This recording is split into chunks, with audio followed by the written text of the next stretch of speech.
मजबूर करते थे कि इमरान खान साहब हमारी रेड लाइन है, कोई इस रेड लाइन को क्रॉस करेगा तो हम अपनी जानों के नजराने पेश कर देंगे। फिर इन लोगों ने वो रेड लाइन को क्रॉस करने का एस्टेब्लिशमेंट को मौका दिया और इमरान खान साहब को, जो फॉर्मर प्राइम मिनिस्टर हैं पाकिस्तान के, वर्ल्ड फेमस आदमी हैं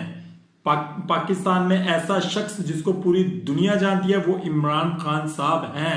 जिनको घसीट कर गाड़ी के अंदर डाला गया। पूरी दुनिया ने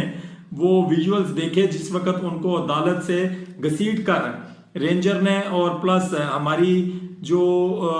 एजेंसीज हैं उन्होंने उठाकर इमरान खान साहब को गाड़ी के अंदर फेंका। और आज 1 साल 2 महीने होने को हैं, इमरान खान साहब जो है वो वापस नहीं आ सके। और जो ये आईनी तरमीम कल 20 और आज 21 की डेट में हुई है, कल सेनेट में और आज पार्लियामेंट में, जनाब ये एक्चुअल